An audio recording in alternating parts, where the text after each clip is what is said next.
Hey guys, again we're back working with surface area today, but of cones.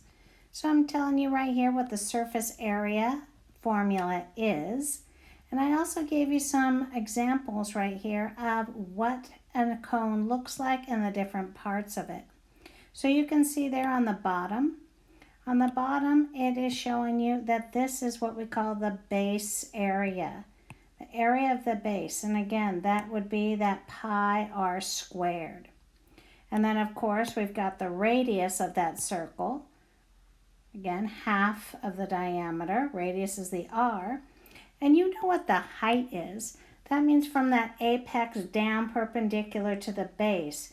But we don't really need to worry about height when we're talking about surface area. Because again, surface area means you're wrapping a present, you're wrapping the outside. So that height is really not going to be involved in the surface area.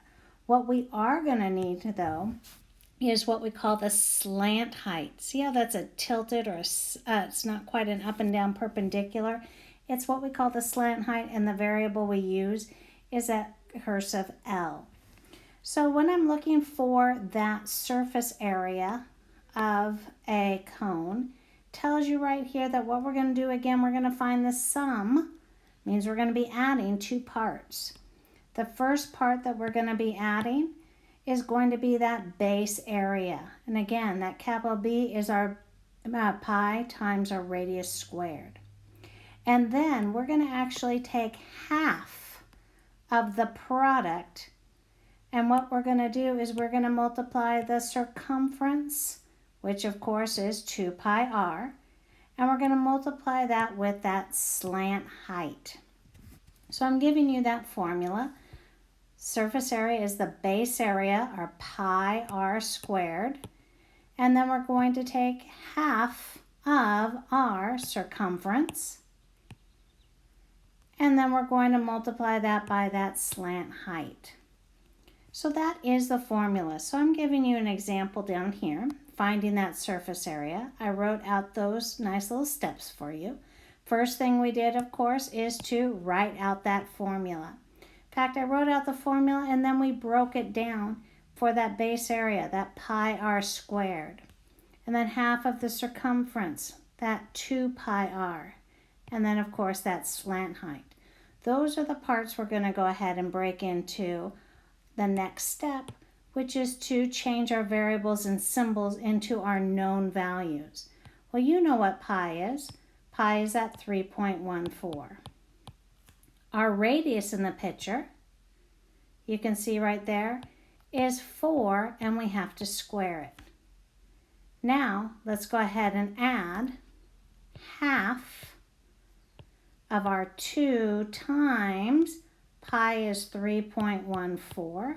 We're going to replace that. And again, our radius is 4. And then, of course, our slant height in this picture is 12. Now, one thing I want you to notice right here is that half times 2, this part right here, they basically cancel each other out. So it's really going to be 3.14 times 4 times 12. But let's use our order of operations. And of course, our 4 squared is 16. And so when I go ahead and do 3.14 times our 16, I should get 50.24. Now, that's my base area. I'm going to be adding that to half the circumference times that slant height. So when I go ahead and multiply all this together, the 3.14 times 4 times 12, you should get 150.72. And then we're going to find that sum, which is adding it together, and I should get 200.96. And again, remember, the units are squared because it's surface area. So that would be my surface area of that cone. Again, we're looking at finding the outside of everything, which is just, first of all, if I was wrapping it, I'd have to wrap the bottom, so I need the area of that whole thing. And then we would be going ahead and wrapping just the outside which again, when we're talking just the outside of a circle shape, that's what we call our circumference.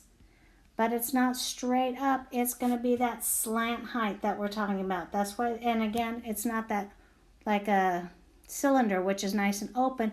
It's coming up to that apex up here. So where it's only half the circumference times that slant height.